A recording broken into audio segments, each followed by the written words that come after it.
The arrogant king laughed when the poor girl said she spoke 9 languages, but she translated something secret. Chapter 1. The Mockery. The great hall of Castle Ravencrest trembled with laughter. King Radzig the Magnificent, as he insisted on being called, sat upon his golden throne, his belly shaking with mirth as he pointed a jeweled finger at the ragged girl who stood before him. 9 languages, he roared, wiping tears from his eyes. This filthy peasant claims to speak 9 languages. Tell me, child, did you learn them from the rats in your hovel?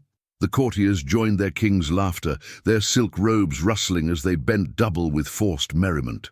Only the girl remained still, her dark eyes fixed on the monarch with an intensity that should have warned him. Her name was Amalia, though none in the court bothered to ask. At 15, she stood barely 5 feet tall, her thin frame wrapped in a patched brown cloak that had seen too many winters. Mud caked her worn boots, leaving small pools on the pristine marble floor. Yet despite her appearance, she held her chin high, her gaze never wavering from the king's mocking face. "Your Majesty," she said, her voice clear and steady despite the cacophony around her, "I speak the truth. I know the tongues of the northern tribes, the eastern merchants, the southern scholars, the western sailors, the ancient texts, the secret whispers of the forest folk, the death songs of the mountain clans, the trade speech of the river people, and our own common tongue." The laughter grew louder. Lord Garrett, the king's chief adviser, stepped forward with a sneer. "Your Majesty, shall I have the guards remove this delusional creature? She wastes your valuable time with her fantasies." King Radzig raised his hand for silence, his cruel smile widening. No, Lord Garrett, this is the finest entertainment we've had in weeks. Tell me, little liar, why should the greatest king in all the lands believe that a worthless peasant girl possesses such knowledge? Amalia's fingers tightened on the leather satchel she carried, its contents hidden from view. "Because, Your Majesty, I can prove it. And because I bring a warning that only one who speaks all tongues could have discovered." "A warning?" The king's laughter turned cold. "Are you threatening me, child?" "No, Your Majesty. I'm trying to save your life." The hall fell silent for a moment before erupting again in laughter. King Radzig slapped his knee, his golden crown tilting precariously. "Save my life? From what? From dying of amusement at your pathetic attempts to seem important." It was then that the doors to the great hall burst open. A messenger stumbled in, his face pale with terror, his uniform torn and bloodied. He collapsed to his knees before the throne. "Your Majesty," he gasped, "the Northern Alliance. They've crossed the border. Thousands of warriors, moving faster than we thought possible. They'll be here within 3 days. The laughter died instantly. King Radzig shot to his feet, his face draining of color. "Impossible! Our spies said they wouldn't move until spring." Amalia stepped forward, her voice cutting through the panic. "Your spies couldn't read the messages hidden in their merchant songs. But I can. I've been trying to warn someone for weeks, but no one would listen to a poor girl from the villages." The king's eyes narrowed dangerously. "You knew about this?" "I know more than that, Your Majesty. I know their battle plans, their supply routes, their weaknesses. I know which of your nobles have already betrayed you." She paused, letting the weight of her words sink in. "And I know the secret that could stop this war before it truly begins." Lord Garrett scoffed, though sweat beaded on his forehead. "Your Majesty, surely you don't believe this street urchin's claims? She probably overheard tavern gossip and seeks to profit from our misfortune." But King Radzig was no longer laughing. He studied Amalia with calculating eyes, seeing her anew. "Prove it," he commanded. "Prove you speak these languages." Amalia nodded and turned to the assembled court. She began to speak, her voice shifting and flowing like water through different sounds and rhythms. First came the guttural war chants of the northern tribes, then the melodic negotiations of the eastern merchants. She recited poetry in the flowery tongue of the southern scholars, sang a sea shanty in the rough dialect of the western sailors. The court stood transfixed as she continued, switching to languages none of them had heard before. The whispered consonants of the forest folk that sounded like wind through leaves, the mournful tones of the mountain death songs that sent chills down every spine. When she finished, the hall was utterly silent. Even Lord Garrett had no words. King Radzig slowly sat back on his throne. "How?" he asked simply. "My mother was a translator for the old king, your father," Amalia replied. "She served faithfully for 20 years, learning every language that came to court.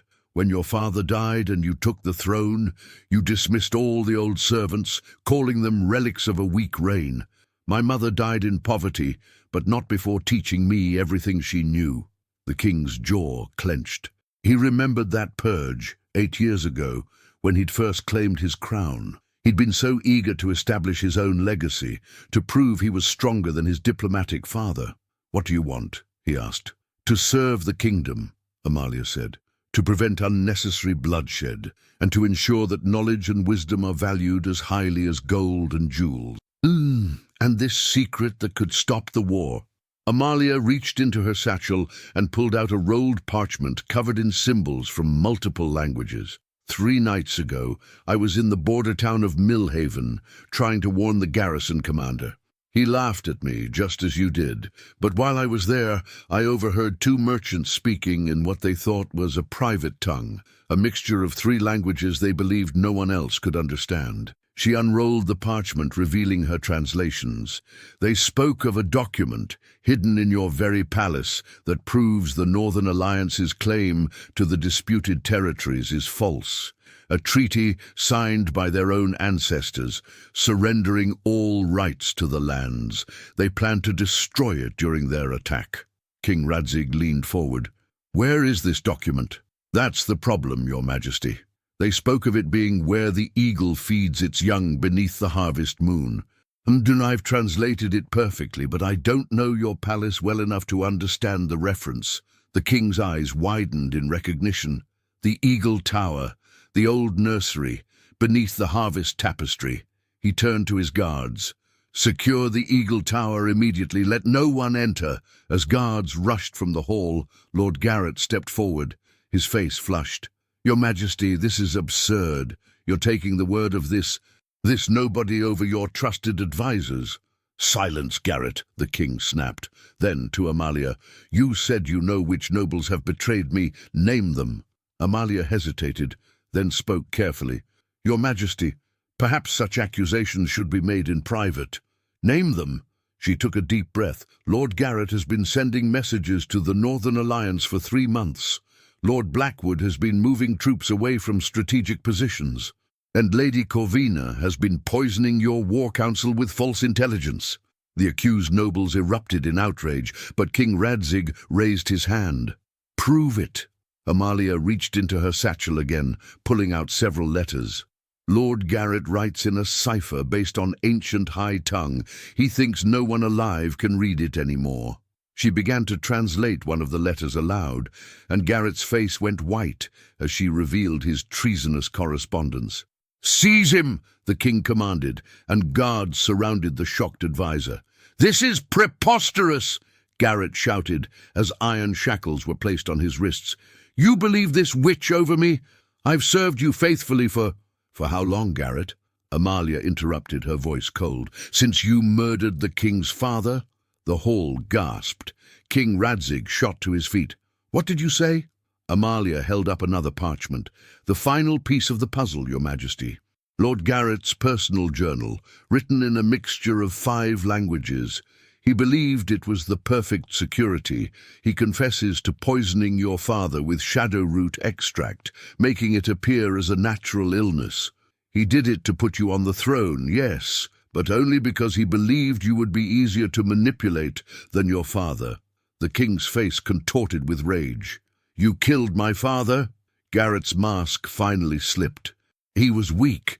He would have given away half the kingdom for peace. You were supposed to be strong, Radzig, but manageable. I made you king. And you plan to unmake me just as easily," the king said, his voice deadly quiet. "Take him to the dungeons. We'll discuss his execution after we deal with the Northern Alliance." As Garrett was dragged away, cursing and struggling, King Radzig turned back to Amalia. The mockery was gone from his eyes, replaced by something that might have been respect. "You've proven your worth, girl. What else do you know?" Chapter 2. The Hidden Truth. Amalia was given chambers in the palace, a shock to everyone, most of all herself. The room was modest by royal standards, but paradise compared to the stable loft where she'd been sleeping. As she bathed for the first time in weeks, washing away the deliberately applied dirt and grime, her true appearance emerged. Sharp cheekbones, intelligent hazel eyes, and hair that, once cleaned, shone like polished bronze. She had just finished dressing in the simple but clean clothes provided when a knock came at her door. She opened it to find Prince Roderick, the king's younger brother, standing in the hallway. Where the king was broad and imposing, Roderick was lean and thoughtful, with kind eyes that studied her curiously. "May I enter?" he asked politely. Amalia nodded, stepping aside. The prince entered and moved to the window, gazing out at the city below where preparations for siege were already beginning. "You're not what you seem," he said quietly. "Few people are, Your Highness." He turned to face her. "My brother is many things, arrogant, harsh, sometimes cruel, but he's not stupid. He's already questioning how a peasant girl could obtain Lord Garrett's private journal." Amalia had expected this. "And what do you think, Your Highness? I think you're playing a deeper game than anyone realizes. The question is whether you're friend or foe." "I'm neither," Amalia said honestly. "I'm someone who believes that knowledge shouldn't die with its keepers, and that wisdom matters more than birthright." Roderick studied her for a long moment. "You loved him, didn't you? The old king?" The question caught her off guard. I respected him greatly. He was your father." The words hung in the air between them. Amalia's hand instinctively moved to the locket hidden beneath her shirt, the one piece of jewelry she'd kept through everything. "That's impossible," she said, but her voice lacked conviction. "Is it? A palace translator who suddenly disappeared when she became pregnant? A king who insisted on providing for her even after she left court? A girl who appears 8 years after his death with abilities far beyond her apparent station?" Roderick's voice was gentle. "I remember your mother, Amalia. Lyanna was brilliant, beautiful, and my father adored her." Amalia sank into a chair, the weight of truth finally crushing her carefully constructed facade. "He never acknowledged me. He couldn't. The political situation was too delicate. But he made sure you were educated, didn't he? All those traveling scholars who happened to pass through your village." She nodded, tears threatening to spill. "Mother told me they were just kind strangers. I only learned the truth after she died, when I found her letters. Your father, our father, he wanted me to have the tools to protect myself, even if he couldn't protect me directly. And now you're here to protect his kingdom. Radzig is still my brother, even if he doesn't know it. This kingdom is still my responsibility, even if I have no claim to it." Roderick moved closer, his expression intense. "Radzig would kill you if he knew. He's always been paranoid about threats to his throne. Then he must never know." A commotion in the courtyard below drew their attention. Guards were dragging someone toward the palace, a figure in Northern Alliance colors. But as Amalia looked closer, her blood ran cold. "No," she whispered. "What is it?" Roderick asked. "That prisoner, I know him." Before Roderick could respond, she was running from the room, racing through hallways she barely knew, following the sounds of shouting until she burst into the throne room where King Radzig was already interrogating the captive. The prisoner was young, perhaps 20, with the fair hair and blue eyes common to the northern tribes. Blood ran from a cut above his eye, and his hands were bound, but he stood proud despite his circumstances. "I'll ask you once more," King Radzig was saying. "What are the Northern Alliance's true numbers?" The prisoner spit blood at the king's feet. "I'll tell you nothing, tyrant." Radzig nodded to the interrogator, who raised his implement of persuasion. But before he could strike, Amalia called out in the northern tongue, "Kautal, speak carefully. The walls have ears that understand." Everyone turned to stare at her. The prisoner's eyes widened in shock and something else, fear. "You know this man?" King Radzig demanded. Amalia approached slowly, her mind racing. "I've seen him before, Your Majesty. He's not just any soldier. This is Kautal, son of Chief Bjorn, leader of the Northern Alliance." The king's eyes gleamed with savage satisfaction. "A prince for a prince, then. We have a valuable hostage." "It's more complicated than that," Amalia said, still speaking in the common tongue for the court's benefit, while her eyes never left Kautal's face. "May I question him, Your Majesty? I might be able to extract information through linguistic tricks he won't expect." The king waved his permission, settling back to watch. Amalia approached Kautal, and when she was close enough that only he could hear clearly, she switched to a dialect used only by the deepest northern mountain clans. "Why are you really here, Shadow Walker?" His eyes widened further. That title was known only to the Alliance's most secret agents. "You're the translator," he breathed in the same dialect. "The ghost who's been intercepting our messages. Answer my question." He glanced at the king, then back at her. "I'm here for you." The revelation hit her like a physical blow, but she kept her expression neutral. In common tongue, loud enough for all to hear, she said, "Tell us about your father's war plans, or things will go badly for you." Then, in the mountain dialect, "Explain, quickly." "Your work hasn't gone unnoticed," he replied in the secret tongue while shaking his head defiantly for show. "My father knows someone has been translating our communications. He also knows about your true parentage." Amalia's blood ran cold. In common, "The Northern Alliance moves with 15,000 men, doesn't it?" In dialect, "How?"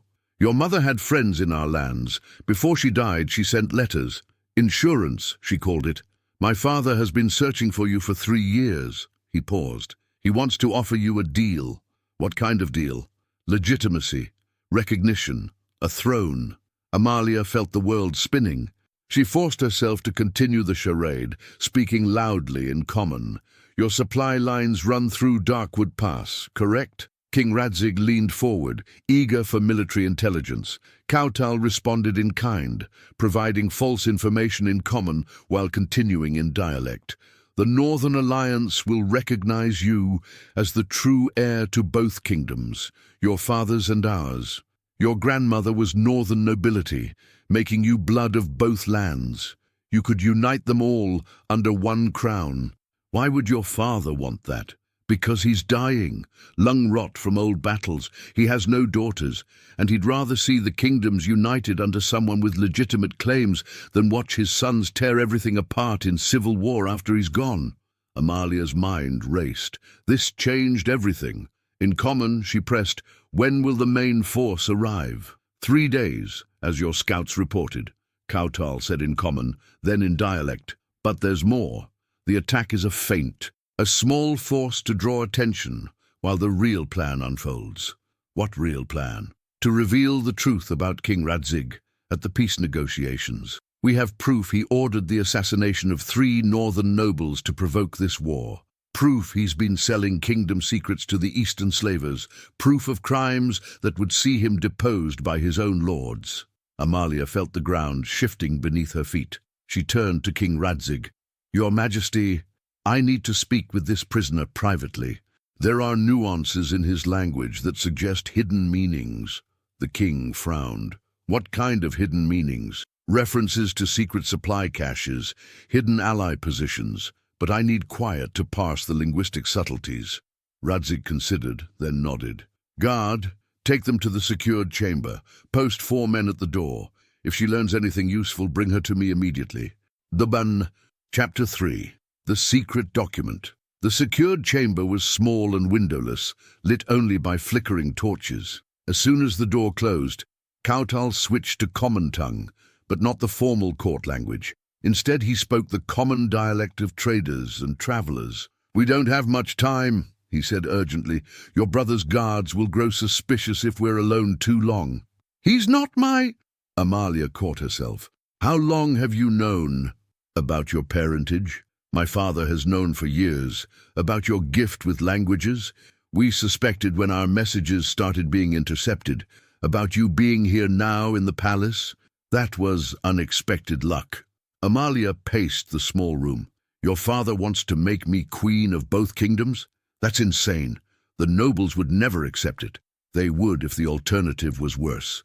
And trust me, Radzig is worse. The man's a monster, Amalia. You must know this.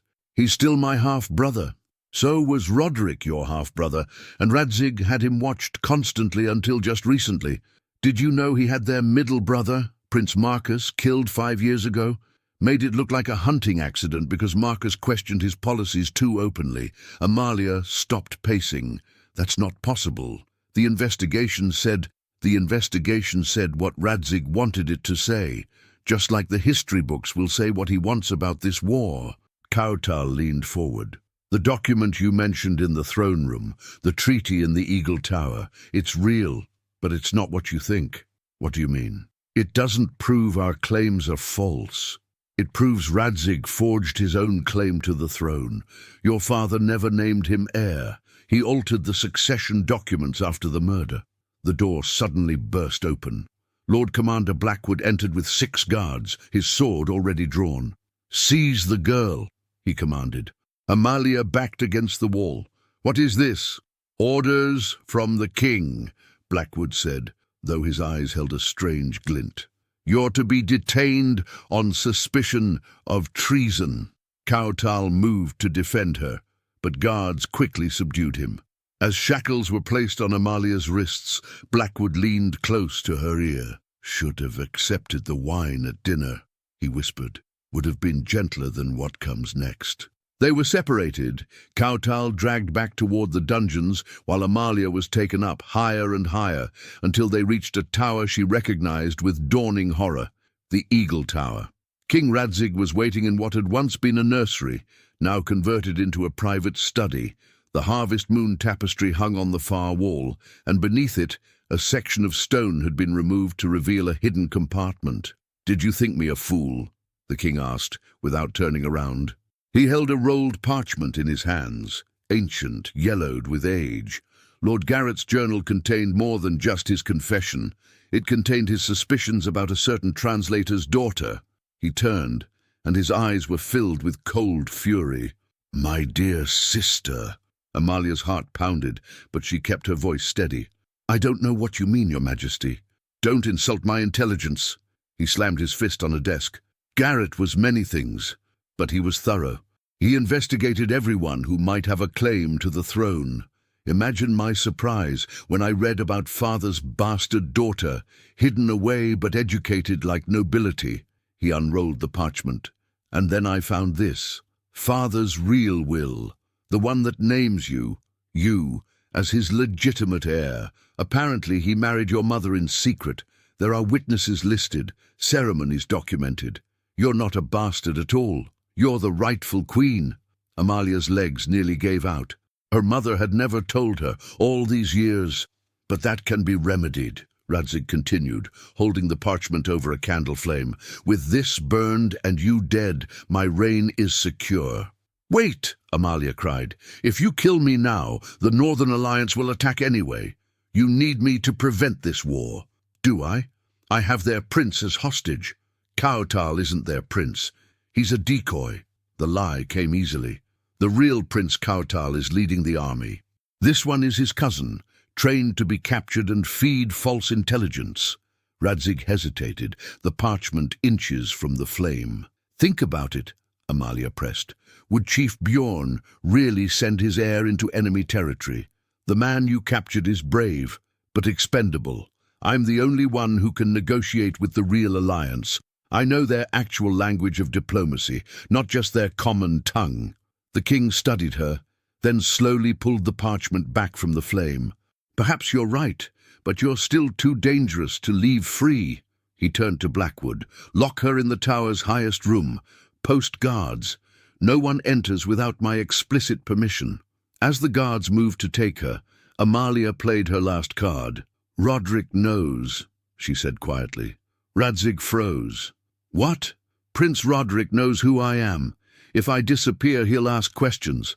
The court already saw you welcome me, give me chambers. My sudden absence would raise suspicions you can't afford right now." The king's jaw clenched. "My brother has always been too soft." Your brother has always been smart, Amalia countered, and he has the loyalty of half your guard, the half you'll need if the Northern Alliance actually attacks. For a long moment they stared at each other, brother and sister, king and rightful queen. Finally Radzig smiled, but it was a smile devoid of warmth. Very well. You'll remain in your chambers, under guard, until after the Northern threat is dealt with. You'll translate their messages and help prevent this war. But make no mistake, once the danger passes, we will revisit your future, permanently. He turned to Blackwood. Escort my valued translator back to her rooms. Ensure she's comfortable but secure. And Blackwood? He held up the ancient parchment. This goes back in the vault. For now. As Amalia was led away, her mind was already working. She had perhaps 3 days before the Northern Alliance arrived. 3 days to prevent a war, expose the truth, and somehow survive her brother's murderous intentions. But she had something Radzig didn't know about. The real reason Kautal had allowed himself to be captured. In the mountain dialect, just before the guards burst in, he'd whispered one last crucial piece of information. Midnight, third night, be ready. Chapter 4. The Revelation. 2 days passed in tense preparation. Amalia remained confined to her chambers, but her linguistic skills were needed constantly as intercepted messages poured in. She translated them all accurately, mostly. Small changes here and there, nothing that would endanger lives, but enough to confuse Radzig's war plans. Prince Roderick visited her daily, supposedly to bring her meals but actually to exchange information. The court is divided, he told her on the second evening. Half believe you're a savior, half think you're a spy. Radzig has been spreading rumors about your questionable loyalty. And what do you think? Amalia asked. I think father would have been proud of you. He paused. I found something in the castle archives. A letter in mother's hand, dated just days before she died. She knew about you. She approved of father's choice to name you heir. Amalia's eyes widened. Queen Isabel knew. She was dying of the wasting sickness. She had no love for what Radzig had become even then. The letter speaks of the daughter who carries both wisdom and compassion, unlike the son who carries only ambition. Where is this letter now? Hidden. Insurance, as your mother would say. Roderick moved to the window. The Northern Alliance will arrive tomorrow. Radzig plans to use you as a translator during negotiations, then kill you and Kautal both, blaming it on Northern treachery. I know. Amalia joined him at the window. But plans can change. And that night, as the midnight bells tolled, Amalia heard it. 3 soft taps on her window. She opened it to find a figure in black scaling the tower wall with impossible agility. But it wasn't Kautal. It was a young woman with the distinctive features of the forest folk, her green eyes gleaming in the moonlight. Who are you? Amalia whispered in the forest tongue. The woman smiled. Someone who owes a debt to your mother. She saved my tribe once, long ago. We remember our debts. She handed Amalia a small vial. Tomorrow, during the negotiations, drink this when the moment is right. You'll know when. What does it do? It reveals truth, all truth. Hidden markings become visible. Disguises fall away. Secrets cannot hide. The woman began to descend. Your mother called it the Emperor's Bane. She said you'd know what to do with it. Amalia stared at the vial, understanding dawning. The Emperor's Bane was legendary, a potion that made deception impossible for anyone within breathing distance of its vapor. But it was also dangerous. Under its influence, everyone would speak only truth for a full hour. The third dawn came grey and ominous. The Northern Alliance army appeared on the horizon, their banners dark against the morning sky. But instead of attacking, they stopped just outside arrow range and sent forth a single rider under a white flag. King Radzig assembled his court in the great hall. Amalia was brought in under guard, as was Kautal. The northern envoy entered, a tall woman with silver hair and bearing that spoke of nobility. I am Lady Astrid, she announced. Chief Bjorn's sister and speaker for the Alliance. We come to negotiate. Negotiate? Radzig laughed. You bring an army to my gates and speak of negotiation. We bring truth to your gates, false king. The hall erupted in angry shouts, but Lady Astrid continued calmly. We have evidence of your crimes, murder, forgery, treason against your own blood. Her eyes found Amalia. But we also come with an offer of resolution. Speak your terms, Radzig commanded, though his knuckles were white on his throne's arms. Abdicate. Name your true heir. Accept exile with what wealth you can carry.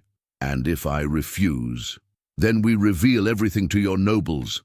Lord Commander Blackwood, for instance, might be interested to know that you had his son killed in the Eastern campaigns, not the enemy. Blackwood stepped forward, hand on his sword. What? Lady Astrid pulled out a letter. Your son's final message, intercepted and hidden by the king's own spy master.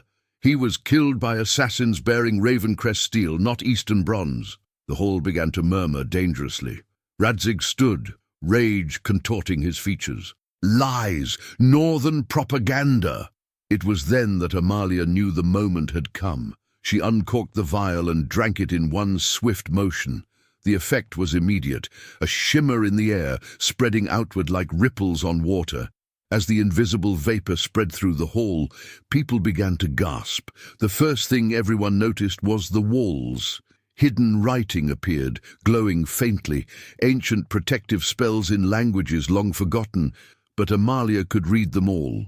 They spoke of justice, of truth, of the rightful ruler, but more dramatic was what happened to the people. Lord Garrett, brought up from the dungeons to witness the proceedings, suddenly couldn't stop talking. I killed the old king, he cried out, unable to stop himself. But Radzig knew. He approved. He wanted the throne. Radzig tried to speak denial, but found himself saying, Yes, father was weak. He would have given the kingdom to that bastard girl. I deserved to rule. The nobles gasped. Lady Corvina, unable to resist the compulsion, admitted to taking bribes. Lord Blackwood confessed to skimming from the treasury. One by one, secrets spilled forth, but then Kautal spoke, and his truth shocked everyone. I am the true Prince Kautal, and I came here willingly, not for war, but for her. He looked at Amalia. My father didn't send me to make her queen. I came myself, because I've been in love with her since I first heard her voice in our intercepted messages, recognizing a kindred spirit who valued peace over conquest. Amalia felt the potion compelling her own truth. I came here to save the kingdom, yes, but also for revenge. Radzig's policies killed my mother, denied her medicine, denied her aid. I wanted him to suffer as she suffered. Prince Roderick, caught in the vapor's effect, declared, I've been planning to overthrow Radzig for 2 years. I have letters from half the nobles pledging support. But the most dramatic revelation came from an unexpected source. Lady Astrid pulled back her hood, and under the potion's influence an illusion fell away. She wasn't Chief Bjorn's sister at all. She was Queen Isabel, Radzig and Roderick's mother, supposed to be 10 years dead.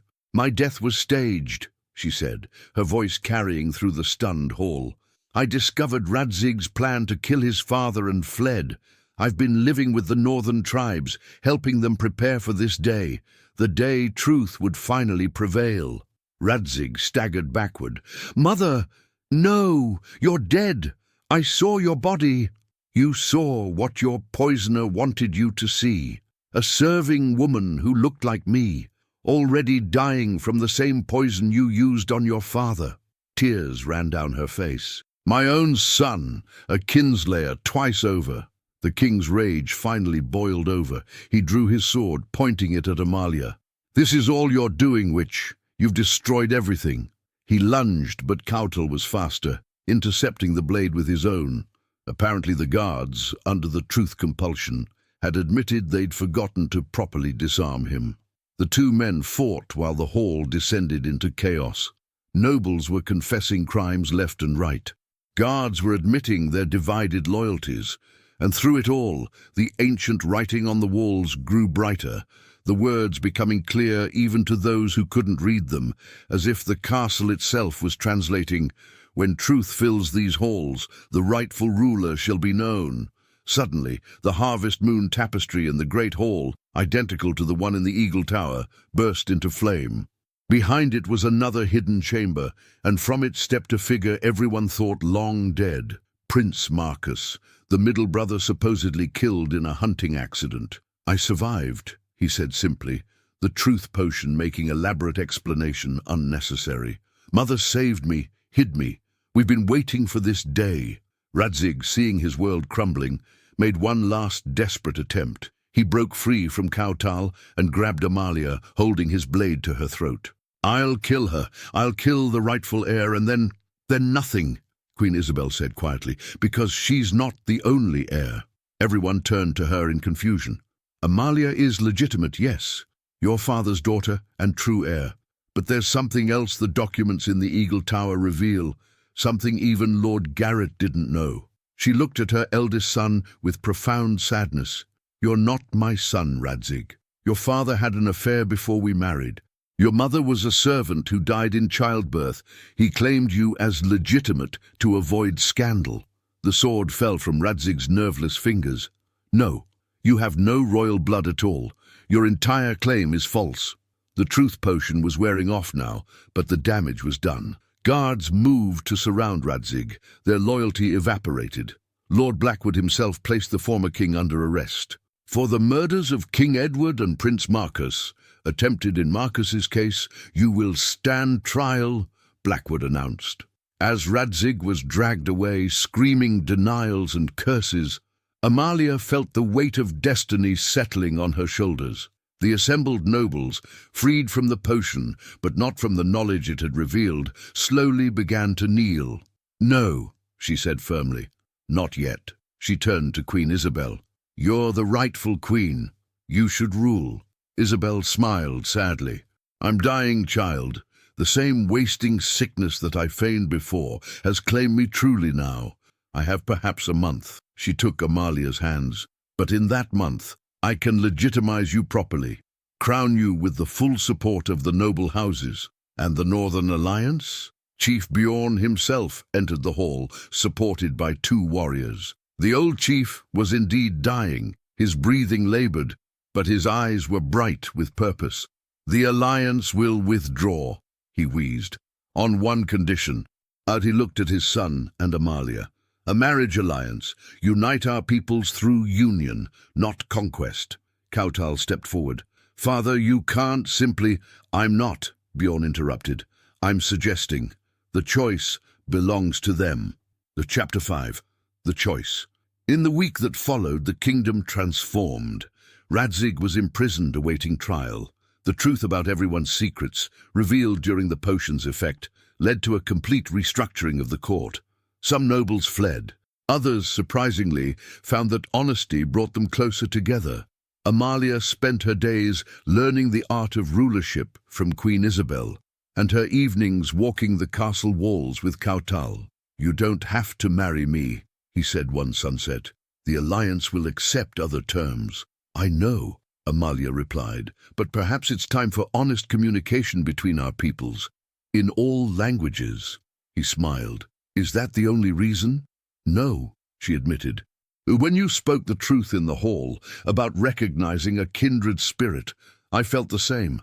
Your messages, even the coded military ones, showed a mind that valued strategy over bloodshed, intelligence over force."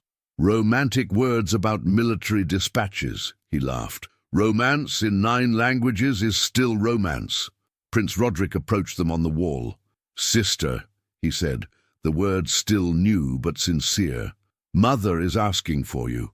Amalia found Queen Isabel in the Eagle Tower, surrounded by documents. Marcus was there too, the brothers finally reunited with their mother. "I've been going through everything," Isabel said weakly. "There's so much more to your mother's story, Amalia. She wasn't just a translator. She was the kingdom's greatest spy, gathering intelligence from every corner of the realm. These are her records." Amalia picked up one of the journals, written in a cipher of 7 languages. As she translated, her eyes widened. She knew about everything, every plot, every betrayal. She was protecting the kingdom from the shadows. Why didn't she act on it? Marcus asked.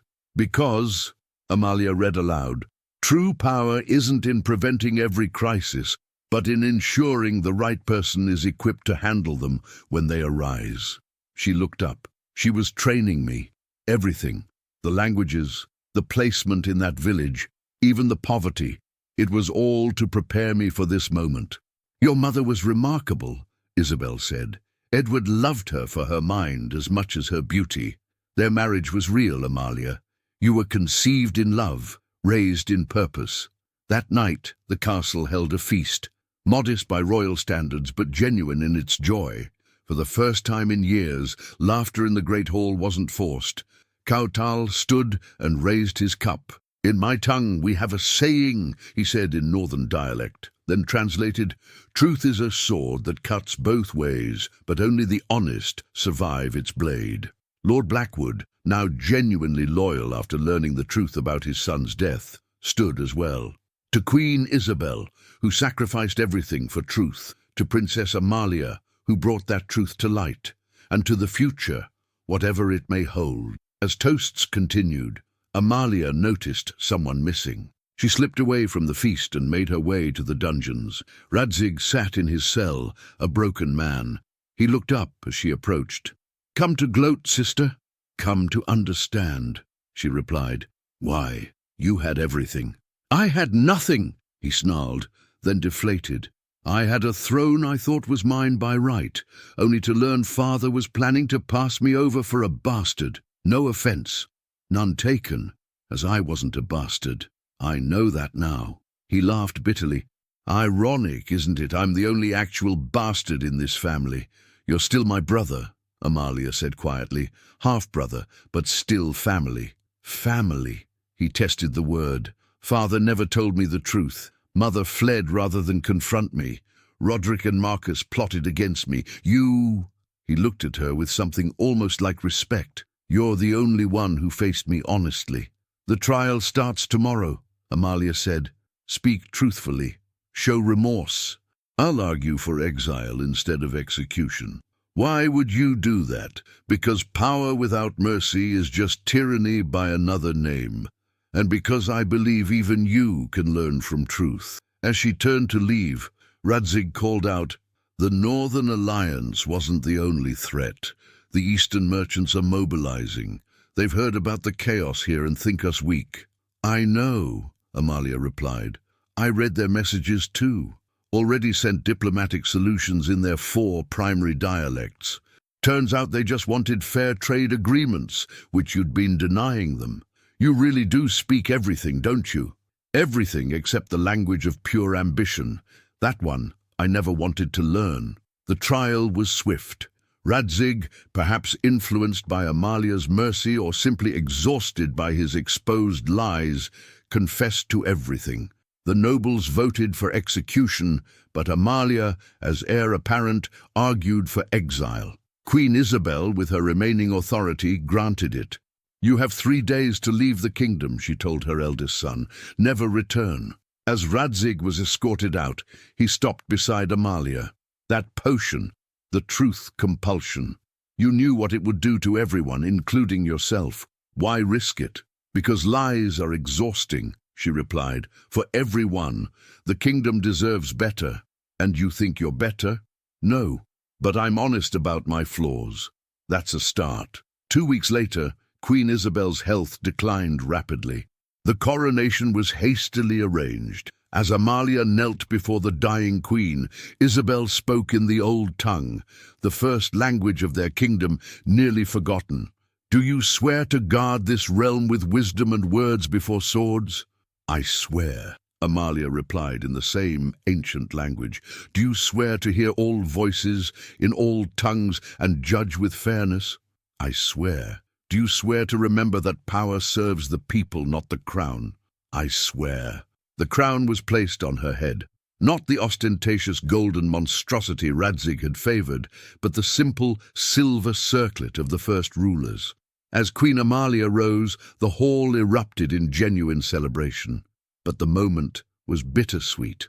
Queen Isabel collapsed immediately after the ceremony. She died that night, surrounded by her true sons and the daughter-in-law she'd never had the chance to properly know. "Rule with your mind," were her last words to Amalia, "but lead with your heart."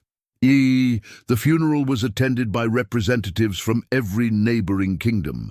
The Northern Alliance, the Eastern merchants, the Southern scholars, even the mysterious forest folk sent delegates. Each spoke in their own tongue, and for the first time in the kingdom's history, every word was understood and acknowledged by the crown. Chapter 6. The Test. 6 months into Queen Amalia's reign, the kingdom faced its first true test. A messenger arrived at dawn, collapsing in the throne room with an arrow in his shoulder. "The Western sailors," he gasped. "They've taken Port Callahan. They demand the Queen herself come to negotiate." The court erupted in concerned voices, but Amalia raised her hand for silence. She'd been expecting this. The Western sailors were the only major power that hadn't acknowledged her reign. "Their exact words," she said to the messenger, "in their dialect." The man struggled to remember, then spoke in the guttural sailor's cant. "The girl who claims all tongues must prove her worth where the tide meets blood." Kautal, now prince consort after their marriage 3 months prior, stepped forward. "It's a trap. You can't go." "It's a test," Amalia corrected, "and I must pass it." She assembled a small delegation. Kautal, Prince Roderick, Lord Blackwood, and surprisingly, Lady Astrid from the Northern Alliance, who had become an invaluable advisor. The journey to Port Callahan took 3 days. As they approached, they could see Western ships blocking the harbour, their black flags prominent against the sky. The town itself seemed intact but occupied. At the port, they were met by Captain Blackwater, the Western sailors' most feared leader. He was a giant of a man with skin marked by salt and sun, his beard decorated with small bones that rattled when he spoke. "So," he said in common, though his accent was thick, "the language queen comes. Tell me, girl, do you know the oldest tongue of all?" "Which oldest tongue?" Amalia replied calmly. "The first words of creation? The deep speech of the ocean? Or perhaps you mean the silent language of the dead?" Blackwater's eyes widened slightly. "You know of the deep speech?" In response, Amalia made a series of clicks and whistles that seemed to come from deep in her throat, sounds that human voices shouldn't be able to make. It was the language sailors claimed the ocean itself used, learned from drowning men who returned to life with strange knowledge. The captain stepped back. "Impossible. No landwalker knows that tongue." "My mother knew every language," Amalia said simply. "Even the impossible ones." "Then translate this," Blackwater said. He pulled out a tablet of black stone covered in symbols that seemed to shift and writhe. "This was found in the deepest trench. None can read it. If you truly know all tongues."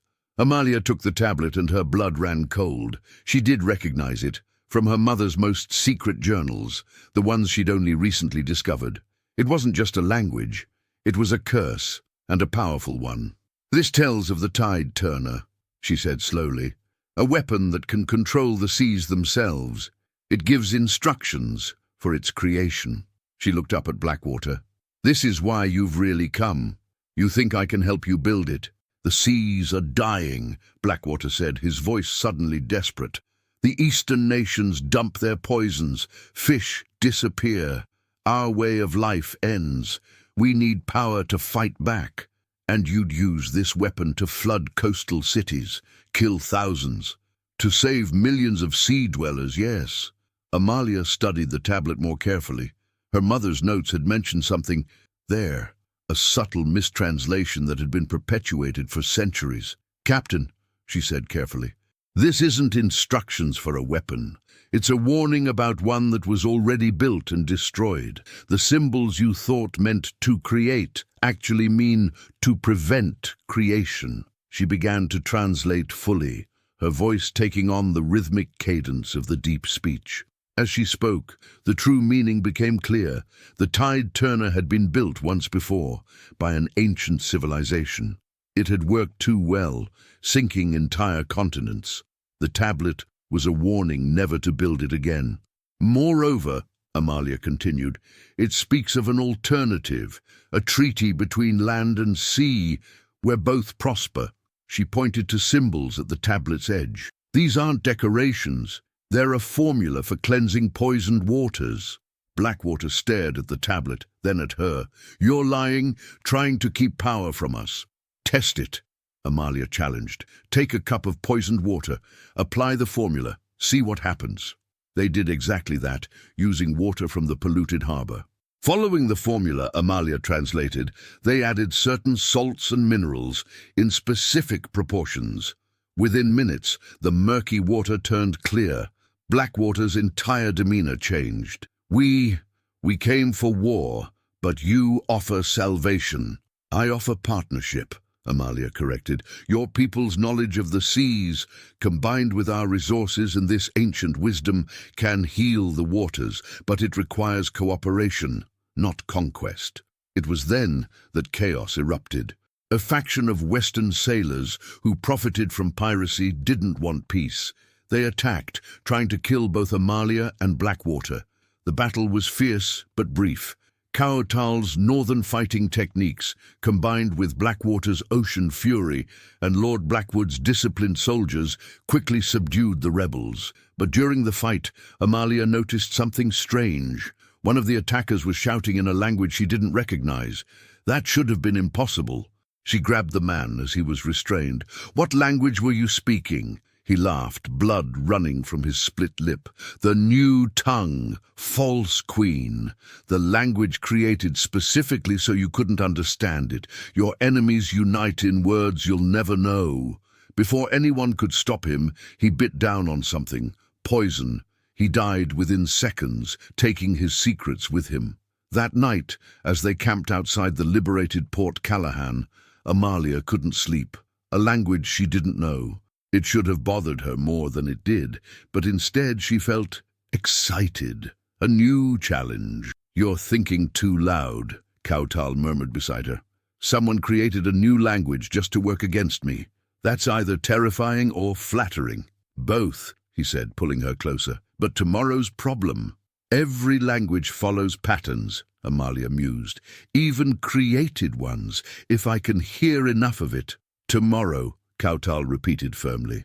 Tonight you saved Port Callahan and prevented a war. Rest. But rest wouldn't come. Her mother's journals had mentioned something about the theoretical possibility of a perfect cipher language. Could someone have actually created one? Epilogue. The 9 Truths.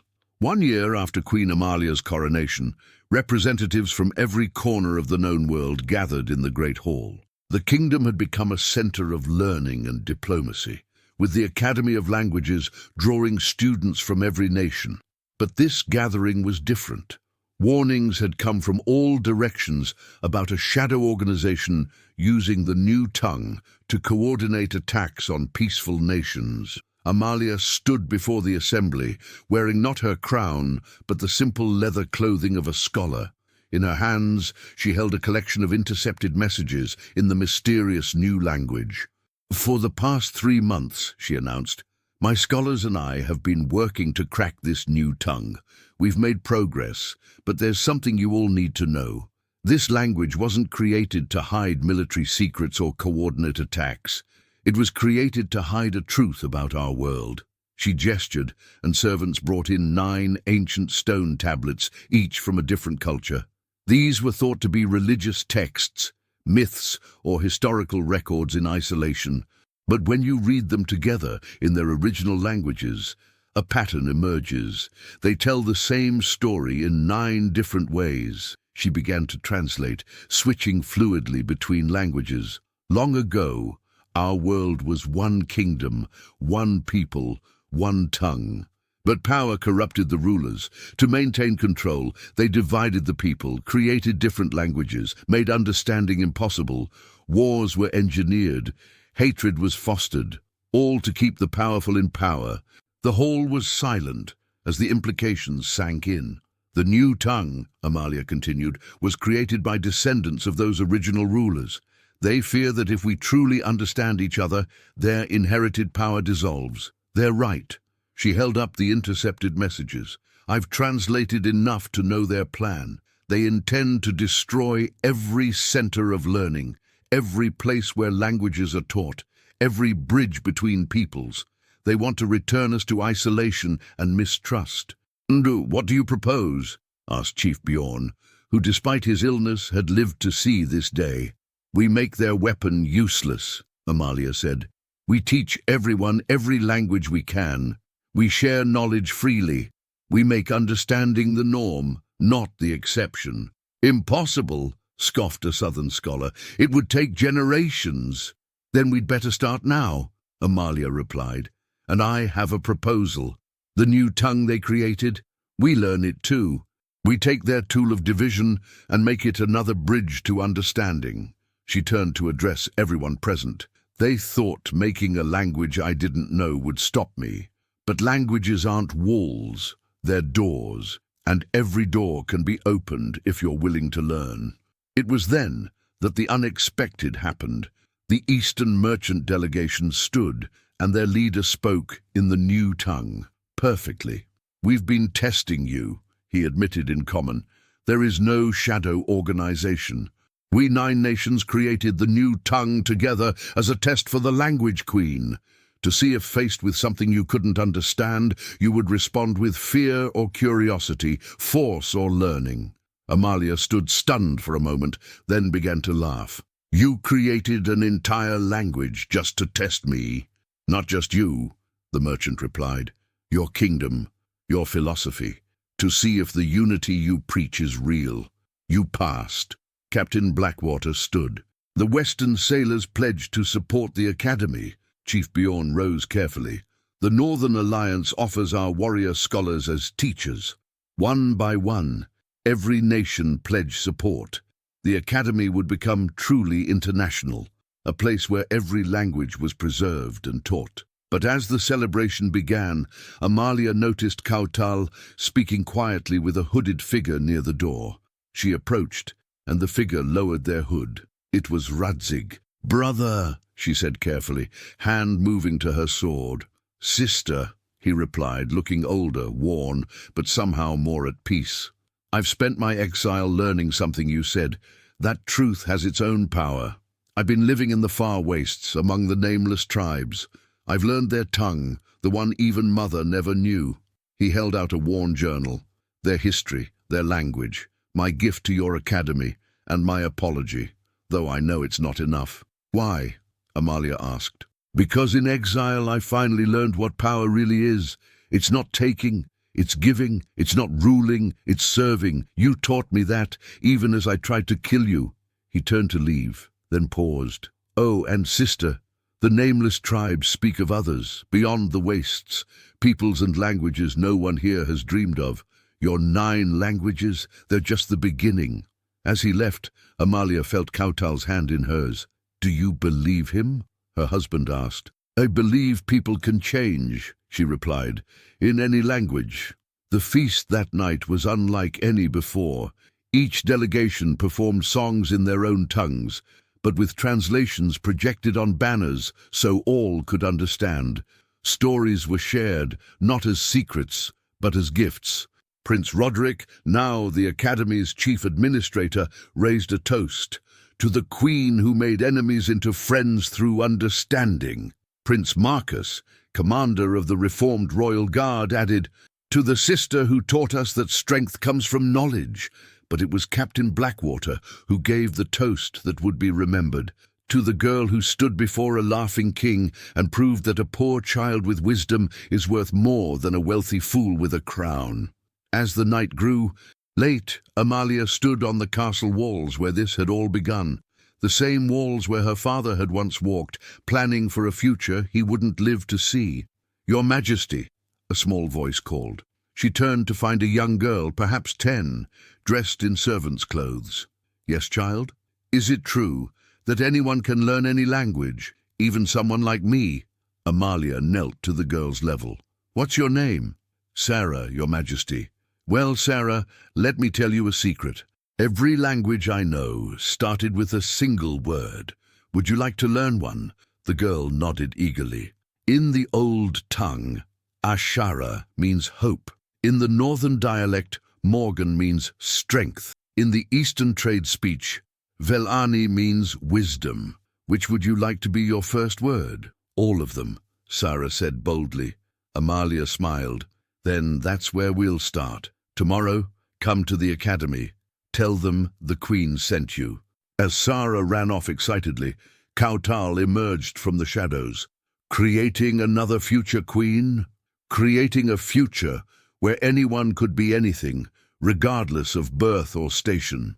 They stood together, looking out at the kingdom, their kingdom, where 9 languages had become 90, where understanding replaced suspicion, where a poor girl's knowledge had saved a realm. What are you thinking? Kautal asked. I'm thinking about what Radzig said, about languages beyond the wastes, about peoples we haven't met. She turned to him with a smile. I'm thinking our children will have so much to learn. Children?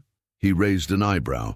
Languages aren't the only thing that multiply when different cultures meet, she said with a grin. As they walked back into the castle, hand in hand, neither noticed the raven perched on the battlements. It carried a message in a language not even Amalia knew yet, but she would. In time, she would. Because every language was a bridge, and Queen Amalia, the girl who had stood before a mocking king and changed a kingdom with her words, would never stop building bridges. The king had laughed when she claimed to speak 9 languages. He wasn't laughing now. None of them were. They were learning. The end.